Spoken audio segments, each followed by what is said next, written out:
Hoy quiero hablar sobre héroes anónimos. Ese es el título que el Señor me dio.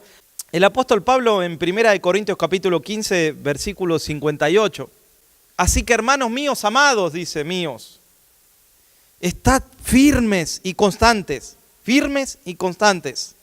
creciendo en la obra del Señor, siempre, dice el apóstol Pablo, sabiendo que vuestro trabajo en el Señor no es en vano. Todo lo que hacemos, dice Pablo, no es en vano, aún lo mínimo, aún lo que no se ve, aún lo que otros no ven, porque no es tan visto lo que tú haces.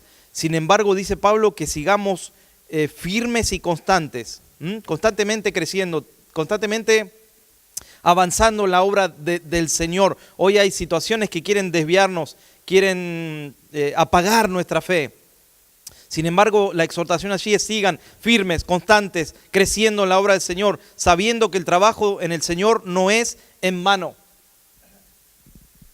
Y fíjate que por lo general, del 99,9% de la iglesia a nivel mundial, no sabemos los nombres, no sabemos quiénes son. Hoy la gente se está centrando en algunos pocos famosos, están siguiendo allí en las redes sociales, a ver qué pone, a ver qué video sube, a ver qué video dicen. Y también a veces miramos esos videos que no tenemos que mirar. Ah, pero mira, son millonarios los pastores. ¿Saben cuántos serán millonarios? 8 a nivel mundial, 10 con toda la furia. Y a veces nuestros ojos están ahí. Ah, pero los pastores son millonarios. Porque mire, en mi caso, nosotros trabajamos, le dije. Nosotros somos bivocacionales. Misioneros que están afuera a veces reciben más que lo que están predicando. Erramos muchas veces cuando juzgamos. Erramos cuando etiquetamos. Cuando ponemos a alguien a ese nivel. Ah, porque Dios te dice que te va a comprar un avión. No, hermano. Pero lamentablemente metemos a todos en esa. Y esos serán algunos pocos que están desviados del camino del Señor. Pero el 99,9% es la iglesia del Señor. Estos cristianos, yo diría anónimos para el mundo, pero conocidos por Dios. Porque seremos anónimos para muchos.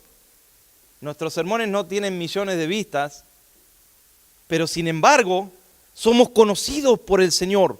Recuerda cuando se le acercó el ángel a Daniel, por ejemplo, y le dijo, eres muy amado, Daniel.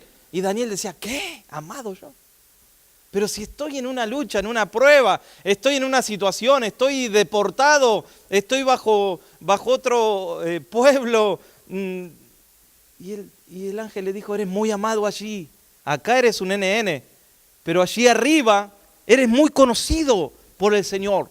El apóstol Pablo, un hombre que los demonios temían. Cuando esos demonios se manifestaron a través de unos discípulos, ¿qué dijeron?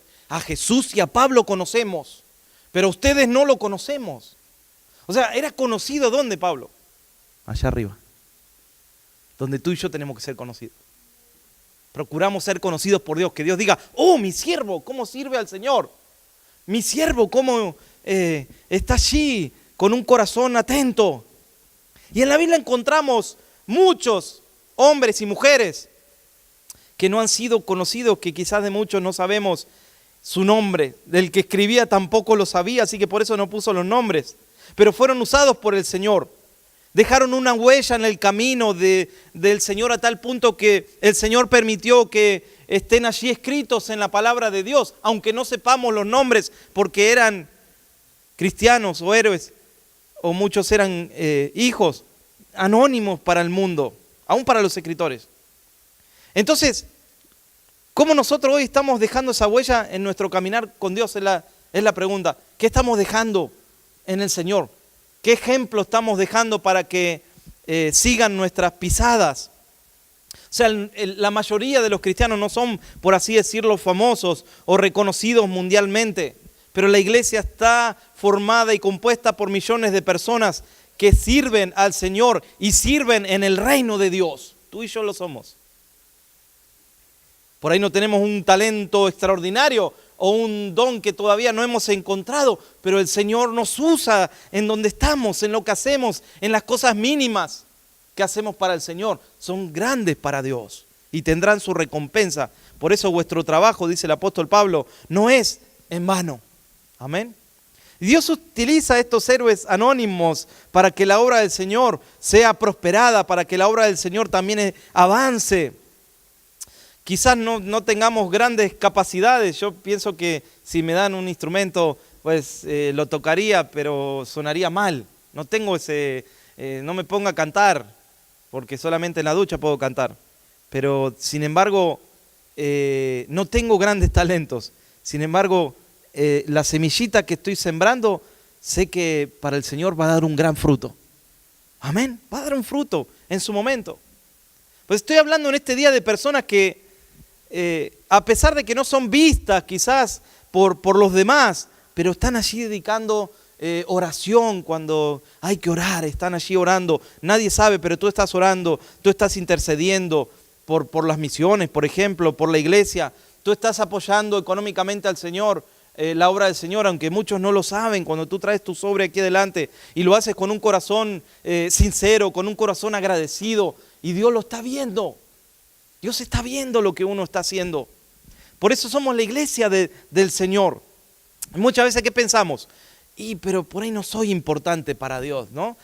¿Cuántas veces pensamos y decimos, algunos han alcanzado grandes ministerios, pero yo la verdad que no he logrado tan grande las cosas? Pero no importa, hermano, no hace falta que sea tan grande. Hace falta que sea, que uno esté en el momento justo del Señor y haciendo lo que el Señor dice que hagamos. Juan el Bautista fue uno de los más grandes profetas. ¿Sabe cuánto duró su ministerio? 6 meses. ¿Y cómo murió? El gran profeta. En un plato apareció su cabeza. ¿Cómo? Espérese, no, pastor, esa no es la historia. Ese era el gran profeta Juan el Bautista. Sí, él. 6 meses nada más de ministerio. No porque lo dice la palabra, estamos viendo ahí en el tiempo, estamos sacando un cálculo en el tiempo de los versículos, más o menos, son 6 meses que él tuvo su ministerio. Pero él hizo lo que tenía que hacer. Era la voz de uno que clamaba en el desierto, preparad el camino del Señor. Eso era lo que él tenía que hacer y eso lo hizo con todo su corazón.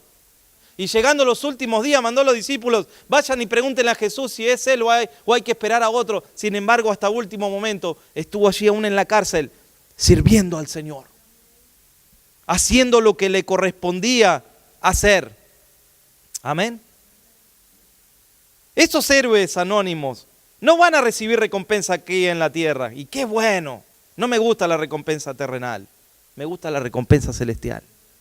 Porque te sorprenderás el día que estés delante del Señor y el Señor diga, mira lo que hizo. Y muchos van a decir, ¿tú hiciste todo eso? Sí, pero lo hice a escondida, no necesitaba mostrarlo, ¿no? Estos seres son aquellos que, como dice allí Hebreos capítulo 11, versículos 33 al 37. Ahí está, Hebreos capítulo 11, versículos 33 al 37. Dice que por la fe conquistaron reinos. Miren, no se los conoce, ahí no los nombra, pero hicieron justicia. Eso es bueno, es mejor que hagan justicia antes que se conozca el nombre o sean famosos. Alcanzaron promesas, taparon bocas de leones, apagaron fuegos impetuosos, sacaron fuerza de la debilidad. ¿Cómo se puede? Sí se puede en el Señor, amén. Se hicieron fuertes, ¿dónde? En las batallas, fueron al frente. Pusieron en fuga ejércitos extranjeros, fueron apedreados, aserrados, puestos a prueba, muertos a filo de espada. Anduvieron de acá para allá cubiertos de pieles de ovejas y de cabras. Y ahí está, miren, pobres, angustiados y maltratados. ¿Hay algún nombre allí? No tenemos ningún nombre. El escritor por ahí no sabía quiénes fueron. Fueron quizás campesinos, reyes, personas que no supo quiénes eran.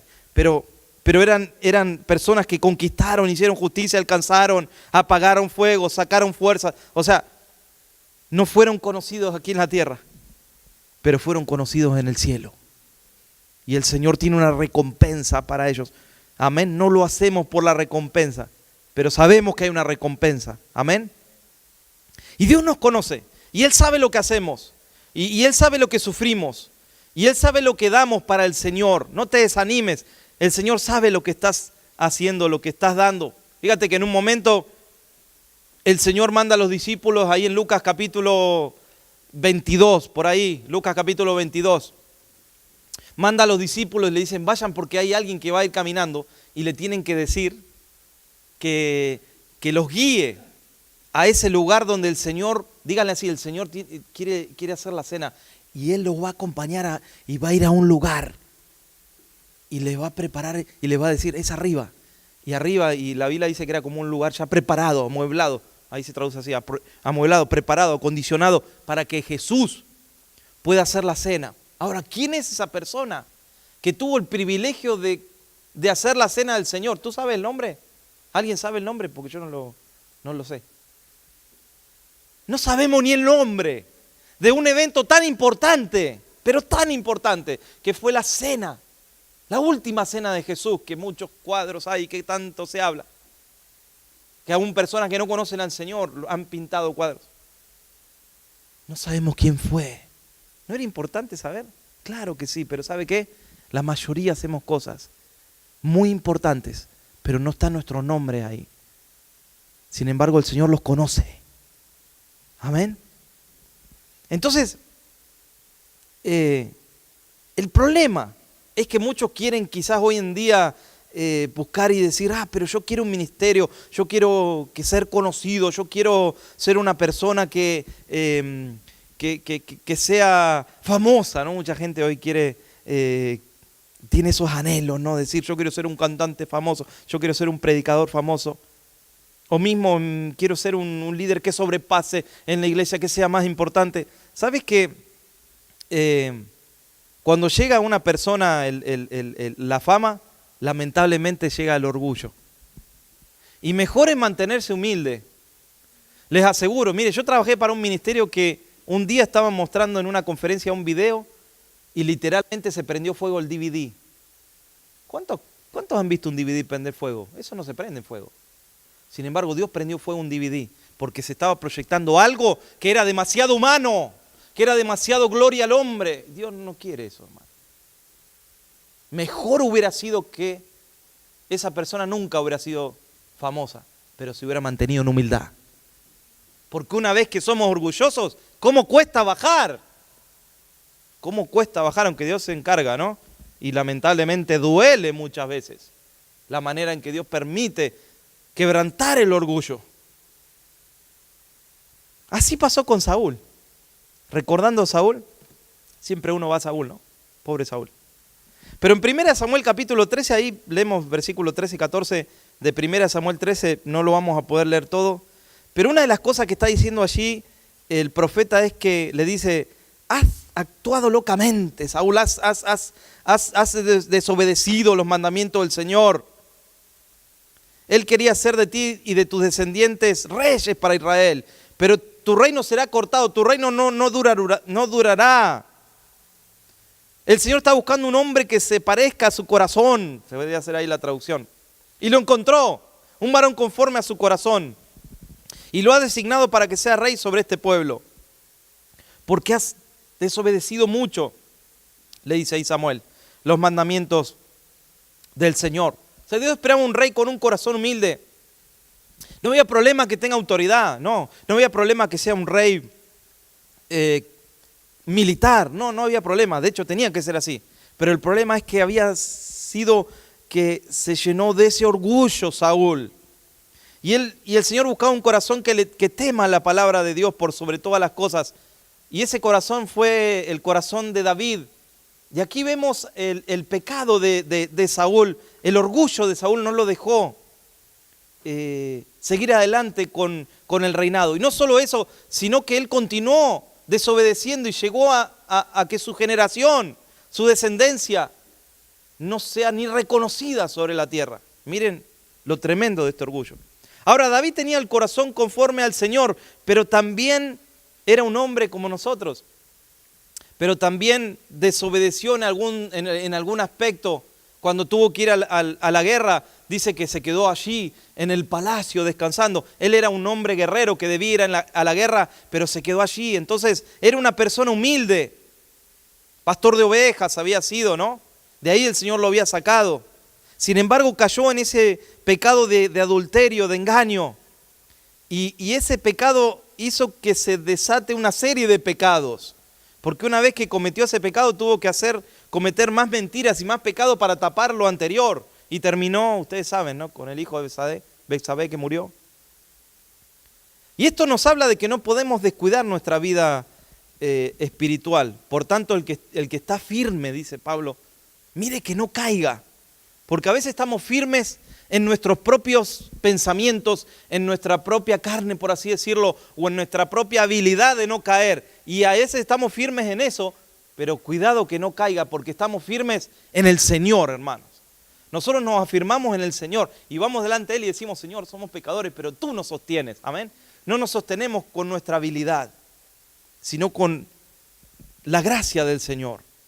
Y él debía ir a la guerra y decidió quedarse. Segunda de Samuel capítulo 11 versículo 1 dice, y en la primavera del año siguiente, que era la época que los reyes salían a la guerra, David envió a Joab y a sus oficiales y a todo el ejército para que atacaran a los amonitas y sitiaran la ciudad de Rabá. Pero David se quedó en Jerusalén. Tremendo error. Debía estar allí con el ejército, ir a la guerra, pero entró en él una pereza, una despreocupación, una indiferencia, una comodidad, ¿no?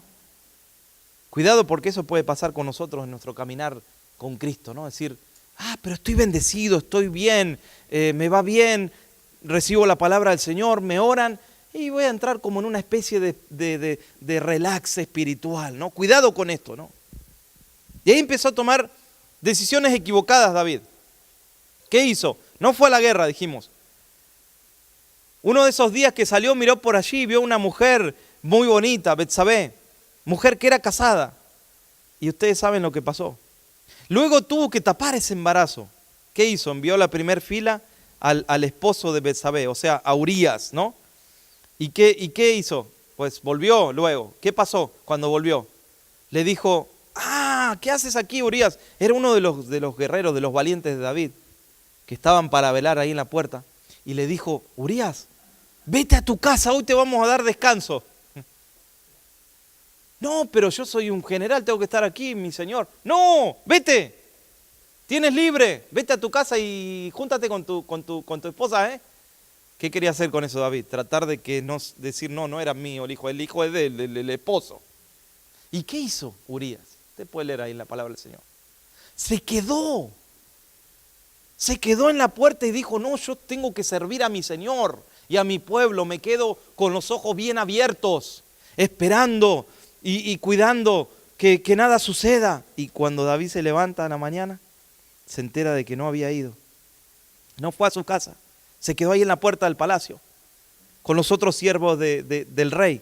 Y cuando David oyó lo que Urías había hecho, lo llamó y le preguntó, ¿por qué no fuiste a dormir a tu casa después de haber estado tanto tiempo afuera? Eso es 2 Samuel capítulo 11 estamos, ¿no? Y Urías respondió, el cofre, Israel y Judá, Joab y todo el ejército de mi señor están durmiendo en los campamentos a la intemperie. ¿Cómo podría ir yo a mi casa a beber y a comer y a dormir con mi esposa? Es más importante esto, dijo él. Estamos en tiempo de guerra.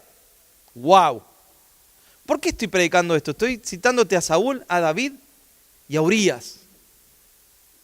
Urías podría estar dentro de la congregación de los que no son tan conocidos. Ahí sabemos el nombre, pero está dentro de los no conocidos, ¿no? De los no famosos. Fíjate que a David y a Saúl le cantaban, Saúl mató a sus 1000 y David a sus 10.000, o sea, eran famosos. Sin embargo, Urías no, era un hombre valiente, un hombre de perfil bajo, como tú y yo tenemos que ser, perfil bajo, que tememos a Dios, que tenemos respeto del rey, ¿no? Y entonces, ¿qué está diciendo? ¿Cómo voy a ir yo a disfrutar si estamos en guerra? Si estamos en un tiempo donde hay que velar. Qué tremendo este héroe que entra en la historia, Urías, porque él está demostrando lealtad, compromiso, transparencia, sentido de responsabilidad y la decisión de no recibir esos privilegios como líder. Pero qué distinto a David, que vivía en un estado de relajamiento personal, de espiritualidad, así como relajada, demostró ser irresponsable en las tareas que tenía que hacer, ser débil en los deseos de la carne, traicionó a alguien que tenía que haber sido leal a esa persona. Dice la Biblia que al día siguiente David escribió una carta para Joab y se la envió por medio de Urías. Y la carta ordenaba a Joab que pusiera a Urías en la primer fila, en la primer línea de batalla, cuando el combate allí es mucho más fuerte, ¿no? Miren lo que produce el tapar un pecado. Se desencadena una serie de cosas que es imposible vivir con eso. Porque es imposible vivir tapando, hermanos. Llega un momento que algo sucede en nuestro cuerpo, que algo sucede en nuestro corazón. Es imposible mantener una espiritualidad cuando estamos constantemente tapando y tapando y tapando las cosas, engañando lo que está alrededor nuestro. No hay paz en ese corazón. Nuestro estado actual, esto lo vemos en todo el tiempo, lo que estoy predicando, ¿no? Y nuestro estado actual, que son los últimos tiempos que estamos viviendo, Dios está llamando, Dios está proclamando, invitando a estos héroes anónimos, que son hombres y mujeres que tienen que tener esos principios de la palabra del Señor que nos lleven a vivir en coherencia con lo que también predicamos, amén, firmes en nuestras convicciones, alertas, despiertos, alertas, sabiendo y conociendo los tiempos que estamos viviendo, hermanos, que son los últimos tiempos, como los días de Noé estamos viviendo esos tiempos, ¿no? Como en los días de Noé, tratando de que se aprueben estas leyes que están impulsando una minoría pequeña, que siempre hubo una minoría pequeña, pero hoy parece que esa minoría es un furor lo que está queriendo lograr. Leyes antibíblicas que lo que están queriendo es maldecir las mentes de los niños, enseñarles cosas que no están bien. Las mentes están siendo tomadas por el enemigo. Y la iglesia tiene que ser luz. Necesitamos permanecer, dijimos, alertas, ¿no? Porque nuestro adversario, dice, anda como león rugiente, ¿no? Buscando a quien devorar. Y él vino para hurtar, matar y destruir. Pero Jesucristo vino a deshacer las obras del diablo. Héroes que siembren esos buenos ejemplos para que cosechen vida eterna. ¿Y a quién usa el Señor? ¿Cómo el Señor llama a este 99,9% de los que no son conocidos? Dice que lo vil y lo menospreciable es lo que el Señor llamó, ¿no? ¿Para qué? Para avergonzar a los sabios. Lo vil y lo menospreciable. Hoy, estos días hablábamos con algunos de ustedes cómo el Señor llamó a los discípulos. Y fíjate que ninguno de los discípulos que el Señor llamó, de los 12 discípulos, eran ni fariseos ni saduceos. Ninguno estaba preparado bíblicamente. ¿Podía Jesús haber elegido personas preparadas? Era más fácil. Personas que pudieran recitar versículos. Sin embargo, lo vil es lo que escogió el Señor. Los Boanerges, los hijos del trueno. Hay un grupo musical cristiano por ahí que se llama Boanerges en mi país. Pero los Boanerges eran de terror. Antes de Cristo, ¿no? Jesús llamó a los Boanerges, los hijos del trueno, esos que un día dijeron, Señor, ¿por qué no pedimos que caiga fuego y los consuma a todos? ¡Wow! Esos sí que eran de temer, ¿no? Si tenían un poquito de autoridad, podían quemar una ciudad, ellos estaban listos. Y Jesús les dijo, ¿de qué espíritu sois? Es el mismo que les dijo, ¿hasta cuándo tendré que estar con ustedes? Mire, Jesús dijo eso. ¿Sabía usted que Jesús dijo eso? Y usted dice, no, pero él era el amor. ¿Dónde está el amor? Y dijo un día, ¿hasta cuándo tendré que soportarlos? Claro, porque eran terribles. Uno era cobrador de impuestos. Esos eran odiados en ese tiempo. El otro solamente sabía pescar, por eso un día le dijo Jesús, vete y saca un pez y de ahí vas a encontrar una moneda, porque es lo único que sabía hacer. Era pescar. Sin embargo, Jesús no vio lo que estaban hoy. Esas personas hablando, diciendo, no vio hoy. ¿Sabe qué vio Jesús? Lo que Dios podía hacer con ellos. Entonces cuando vino el Espíritu Santo, esos eran otras personas. Dios los transformó. Pero ¿sabe qué? Estaban dispuestos a ser testigos. ¿Sabe que la palabra testigo es hermosa decirlo, no? Pero ¿sabe qué significa en el griego? Mártir. No, ahí ya no nos gustó, ¿eh? La palabra testigo significa mártir. O sea, me seréis mártires, dijo Jesús. Dice allí 1 Corintios capítulo 1, versículo 28, y lo vil del mundo y lo menospreciado escogió Dios, y lo que no es, para deshacer lo que es. Wow. Porque por fe lo hacemos, ¿no? Y Dios usó, yo estaba leyendo muchos versículos esta semana, y me encontré con Gedeón.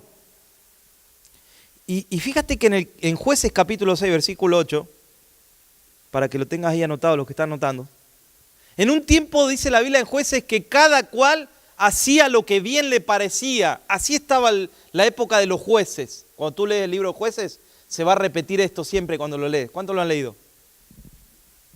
¿Y qué dice? Cada cual hacía lo que bien le parecía. O sea, no lo que decía la palabra del Señor. Y en ese tiempo, como hoy, estamos viviendo esos tiempos también, cada cual hace lo que bien le parece, a nivel mundial. Pero yo, ¿sabe qué pienso? Que los tiempos más difíciles son mejores. Los tiempos más complicados son los mejores tiempos. Donde no hay fe, donde hay prueba, ahí es donde entramos nosotros. Amén. Y en esos tiempos complicados aparece un profeta. Jueces capítulo 6, puede leerlo usted. ¿Cómo se llama? A ver, búsquelo ahí. Dígame el nombre, pero yo no lo sé. No está. Pero no era importante este hombre que dio una palabra de Dios. Fue un profeta de Dios. Sí, pero no aparece el nombre. Como tú a veces nos das una palabra, o le das una palabra a alguien, y por ahí no sabe ni la persona ni cómo te llamas. Uno a veces dice el chaparrito, o el de pelo así, o el de pelo asá. Y uno pasa tiempo y sigue diciendo, no sé el nombre. Sin embargo, Dios sí te conoce. Y se levantó este profeta y dijo, Dios lo sacó de Israel, Dios lo sacó de la tierra. Y ese hombre dio una palabra que fue para confirmación. En un tiempo donde cada cual hacía lo que bien le parecía, es que habían seguido los dioses de los amorreos y estaban en un tiempo así difícil y en un tiempo crítico. Pero se levantó para dar una palabra y afirmar. Y eso fue victoria para los amorreos y los amalecitas. ¿Sabes que uno habla de Elías y de Eliseo, los grandes profetas, ¿no? Pero ¿sabes que también allí en la Biblia habla de que antes de ellos se levantó un profeta y también profetizó contra los lugares altos que se habían levantado allí, contra las estatuas, contra los demonios que había allí? Y nadie sabe el nombre. ¿No usó el Señor 2 espías? Qué tremendo esos versículos, ¿no? Cuando uno lee los versículos de los espías que envió Jacob a Jericó. Ahora, ¿cómo se llaman esos 2 espías? ¿Alguien sabe? Yo quisiera saber. Esos 2 espías de un pueblo de 5 millones fueron tomados. No sabemos quiénes son, pero vieron que fueron ahí a Rahab, ¿no? Y Rahab dice que los alojó y los escondió, porque los estaban buscando. Estos se habían metido en un lugar donde no les correspondía. Pero yo pienso, Jacob buscó 2 personas, espías, 2 espías que puedan ir a Jericó y reconocer la tierra. No sabemos cómo se llaman, no sabemos nada de estos hombres, desconocemos sus nombres, no sabemos si tenían o no familia, no sabíamos ni siquiera, según la palabra del Señor, no sabemos ni de qué tribu eran, pero sabemos algo, Josué confió en ellos. ¿Saben qué confió? Algo que hoy cuesta encontrar en mucha gente. Que esos espías eran de confiar, porque Jacob les dijo, tienen que hacer esta tarea, pero no le digan a nadie. Y descubrió que ellos no eran chismosos. Si hubieran sido chismosos, si hubieran enterado todo y los hubieran matado. Porque vieron cómo el chisme corre, pero de una manera impresionante, ¿no? Eso, miren, es algo que cuesta. Es un fuego que se prende el chisme que lamentablemente no lo podemos apagar el fuego, pero sí lo podemos reducir, ¿no? Pero cuando lo reducimos empieza de nuevo a querer quemar. Pero Jacob dijo, a ver, no, aquel es chismoso, a este no lo podemos mandar. A ver, aquel hermanito, no, ese anda hablando en la iglesia, que no, él no, dijo Jacob. Tráiganme 2 que no sean chismosos. Porque podía haber mandado en 5 millones, podía haber conseguido más, ¿no? Pero encontró 2. Bueno, dijo, aunque sea 1, aunque sean 2. Vamos a mandarlo a ellos. Confió en ellos. Confió en que podían hacer una misión secreta. Mire, no se puede confiar en alguien chismoso. ¿Sabía usted? ¿Usted confiaría en alguien que va a contar lo que usted diga? No se puede confiar en alguien chismoso. Era una misión secreta. Y estos hombres, lo segundo que yo encuentro aquí, no tenían miedo de ir. No tenían temor de morir. ¡Wow!, ¿no? Porque no solo era algo que Jacob confiaba en ellos, no sabemos sus nombres, pero no tenían temor de ir. Tuvieron que ir a una tierra que no conocían. Y era muy probable que los pudieran reconocer, que sean de otro pueblo, por la vestimenta, por la forma de hablar, por la forma de caminar. Sin embargo, lo hicieron, ¿no? Porque ese era el plan de Dios. Estaban dispuestos aún a morir por el Señor. Y así como usó a estos hombres que te hablé, aún Rahab fue usada allí y fue bendecida por haber alojado a estos espías. Así Dios usó muchas personas que no sabemos sus nombres. Dice que Jesús envió a 70 a predicar, ¿no? ¿Están los nombres de los 70? No. Sin embargo, los envió y les dio poder, les dio autoridad, les delegó autoridad. Y volvieron asombrados, diciendo: Señor, se nos sujetan aún los demonios. Cuando orábamos se nos sujetaban. Y Jesús le dijo: no se preocupen, no es eso lo que tienen que ver. Lo importante es que su nombre esté escrito en el libro de la vida, le dijo el Señor. Pero no sabemos sus nombres. 120 había en el aposento alto orando y clamando y orando, ¿no? ¿Usted sabe los nombres de esos 120? No sabemos ni quiénes eran. Pero sí sabemos qué estaban haciendo. ¿Y qué estaban haciendo? Obedeciendo la voz de Jesús. ¿Qué dijo Jesús? Quédense hasta que sean revestidos del poder de Dios. Y por ahí había uno allí que decía: pero vamos a predicar, vamos a ir allá, el Señor nos dijo que teníamos que salir. Y por ahí se levantó uno, Juancito, no sabemos quién era, y dijo: no, tenemos que obedecer a Jesús, que nos dijo que nos quedemos hasta que seamos revestidos. Y usted sabe, hubo ahí 40 días buscando y orando, no sabemos quiénes eran, pero sabemos que estaban obedeciendo. Mira, mejor es no saber quién uno es, pero sí ser conocido porque es obediente a Dios. No importa lo que sea uno conocido, lo importante es que sea conocido por Dios y sea obediente al Señor y tema la palabra del Señor cuando es predicada. Tenga ese corazón de recibir la palabra. ¿No estaba la iglesia del Señor orando por Pedro? Un puñado de cristianos que no eran ni conocidos, que se tenían que encerrar para orar, que eran perseguidos y estaban allí quizás con temor, pero estaban orando: Señor, libra a Pedro de la cárcel. Y estaban clamando, no sabemos ni cómo se llamaban, gloria a Dios. Esos cristianos busca a Dios. Esos que no se darán así de que hacen tantas cosas, sino que en lo secreto están orando, están clamando, están intercediendo. Y de repente, ay, por ahí uno dijo: nos vienen a buscar los soldados romanos, no abran la puerta. Sigan orando y oren más fuerte porque alguien está llamando a la puerta y no sabemos quién es. Clamaban y oraban todavía más fuerte y golpeaban la puerta. ¿Quién será el que nos está incomodando en este momento?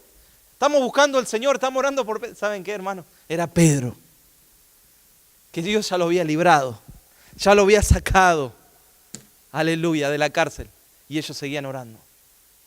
Dios está buscando ese tipo de cristiano, ese tipo de héroe, NN, para el mundo, pero conocido por el Señor. Aleluya. Amén. Todos estos fueron héroes anónimos que se pusieron en las manos del Señor, se dejaron usar por el Señor. Tú tienes que dejarte usar por el Señor. Tienes que dejarte usar. Hoy en día estamos en tiempos donde la gente busca ese prestigio, busca ese decir: yo me quiero congregar en el lugar donde se congregan los diputados, los senadores, los famosos. Mucha gente está así. Digo, por mi país yo veo, miro, escucho. Quiero ir a un lugar grande donde esté todo listo, todo arreglado, todo preparado. Y adelante mío estaba la actriz famosa. Famosa aquí, pero no sé si es conocida allá. Estamos buscando las luces, estamos buscando el ser así, no, pero No importa dónde, aún abajo de un árbol. No importa dónde, lo importante es cómo. Que Dios nos usa a nosotros para hacer la diferencia, hermanos. Aleluya. No sabemos sus nombres, pero Dios sí los conoce, dijimos, ¿no? Y este anonimato tiene ventajas, muchas ventajas. Porque nadie se fija en los anónimos. Gloria a Dios. Tú puedes predicar un buen sermón en internet, tenés 2 o 3 vistas, pero alguien predica el mismo sermón y tiene millones de vistas. No importa. No importa. Y lo digo porque nosotros tenemos muchas vistas. Hay un sermón que tiene más de 115.000 vistas. No importa cuántas. Nos gloriamos en el Señor. Nadie se fija, pero Dios sí se fija. Porque para Dios no hay anónimos. Por mucho que nos escondamos, Dios nos conoce. Dios nos conoce. Nosotros nos podremos esconder de los hombres, pero no de Dios. Dios nos conoce muy bien. Cristianos anónimos no buscan ser vistos. Pero saben que yo encontré algo en lo genuino del cristianismo. Jamás traicionarán a un hermano en la fe. Jamás. No pelearán, no traicionarán a nadie. Son esos cristianos que el Señor está buscando. Porque son leales en su corazón, humildes en su corazón. Son hijos fieles al Señor. No los conoce nadie, pero son hijos fieles, conocidos por Dios. ¿Por qué? Porque son conocidos por Dios en las cosas secretas que buscan, que oran, no en público. Saben que había un hombre golpeándose el pecho, ¿no? ¿Y qué dijo? Señor, ten compasión de mí, que soy pecador. Estaba escondido en un costado, quizás atrás de una pared, hablando bajito. Señor, ten misericordia de mí. Temblando en la presencia de Dios. Y Jesús se acercó y quizás dio la vuelta, miró y dijo, esa oración fue contestada por Dios. Pero no aquella, dijo, donde estaba ahí el fariseo hablando en voz alta, delante de multitudes, diciendo yo doy mi diezmo y doy y oro de esta manera. Jesús dijo, esa oración ya fue contestada por los hombres, no por Dios. Pero el que es conocido en las cosas mínimas, secretas, esas son las riquezas, esa es la perla de gran precio, hermanos, del Señor. Amén. Cuando estás ahí adorando en tu casa, adorando al Señor en el problema, en el secreto, y ahí está la presencia de Dios. Y a veces en las luces no está la presencia de Dios. Estos cristianos son los que llevan la carga verdadera de la obra del Señor. Llevan la carga. Una vez un evangelista, Tommy Hicks, fue a Argentina en los años donde no había casi cristianos. Por error fue, bueno, entre comillas, por error. Habían invitado a T.L. Osborne, un evangelista mundialmente conocido, y T.L. Osborne dijo, no puedo ir, voy a mandar a alguien. ¿A quién va a mandar? Ya tenemos todo listo, dijeron allí en Argentina. Voy a mandar a un predicador que se llama Tommy Hicks. ¿Y quién lo conoce? ¿Sabe quién lo conoce? Dios. Y dijo, bueno, que venga, dijeron los pequeños y pocos pastores que habían organizado eso. Y bueno, ya está todo organizado, hicimos tenemos el lugar, tenemos las publicidades, listo, que venga, ya está. ¿Sabe qué pasó? Fue el primer gran avivamiento que hubo en mi país. ¿Sabe que habían rentado, antes que vaya él, habían rentado un estadio que era quizás para 20.000 personas? Y eso era muchísimo para en ese tiempo. ¿Sabe qué pasó? Explotó ese lugar. ¿Sabe qué hacía la gente? La gente llegaba, dice los reportes, y tocaba aún la pared de afuera del estadio y se sanaba.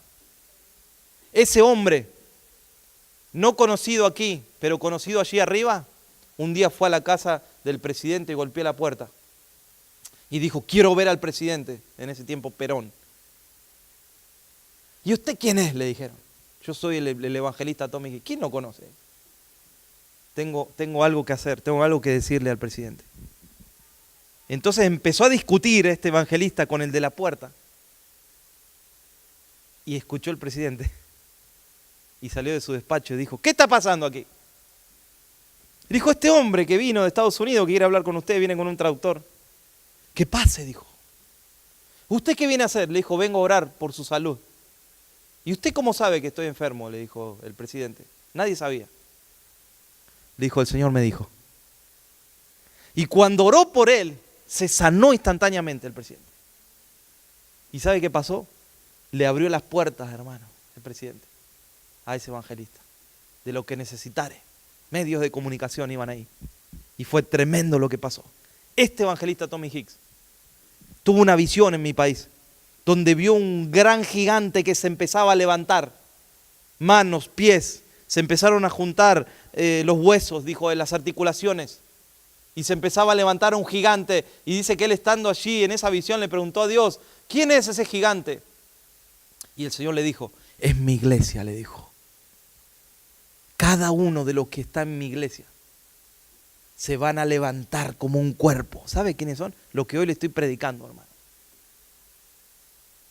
Nosotros, los que cada uno de nosotros queremos hacer las cosas bien delante del Señor, los que nos queremos levantar en el Señor, es ese gran cuerpo que es la iglesia, que dice que en los últimos tiempos se va a levantar para el último tiempo final, para predicar el evangelio, para que el Señor venga a buscar a su iglesia. Amén. ¿Cuántos están preparados para venir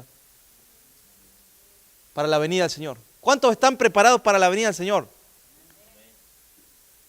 ¿Pero estás preparado para la venida donde no sabemos cuándo va a venir? ¿O estás preparado para la venida cuando sabemos que va a venir? Porque ese es un problema, ¿eh? Te tienes que preparar para la venida donde nadie sabe cuándo va a venir. Porque si estás preparado para la venida cuando alguien sabe que viene, eso va a ser después de los 7 años de tribulación. La mayoría de la gente está preparada para la venida visible del Señor. Pero tú y yo estamos preparados para la venida invisible de Jesús. Dice que nadie sabe el día ni la hora. Pero la mayoría no va a saber que vino Jesús. Por eso tenemos que estar preparados, despiertos, alertas. De estos cristianos no se sabe de dónde salieron, pero Dios los sacó de un lugar y Dios los está levantando. Amén. Hacen obras para el Señor, pero no son obras de interés personal. Me acuerdo que una vez alguien me llamó y me dijo, quiero congregarme en su iglesia porque yo armo grupos de ventas, me dijo. Le dije, no, mejor quédese donde está. Aquí no venimos a hacer grupos de venta, hermano. Aquí venimos a adorar al Señor. No, pero me dijo, usted puede ser el líder de un grupo de ventas. Su congregación puede estar abajo suyo. Le dije, no, hermano, gracias. Dios me llamó a predicar el evangelio. No a usar la iglesia para algo económico. Amén. Tú tampoco lo hagas cuando Dios te levante. No hacen obras, este tipo de personas no hacen obras de interés personal, no buscan la fama, buscan servir al Señor en lo mínimo, en lo poco fuiste fiel, dice en lo mucho te pondré. No buscan provecho propio ni ganancias deshonestas, solo quieren agradar al Señor, aquel que los libró. Cristianos anónimos saben que comenzaron bien la carrera, pero que la van a terminar bien también. Amén. No buscan ser reconocidos, sino buscan parecerse a Jesús. ¿Cuántos quieren parecerse al Señor? Somos aquellos que servimos al Señor en las buenas y en las malas. Y que estamos donde está la necesidad de la gente. Ahí tenemos que estar. Ese es el evangelio.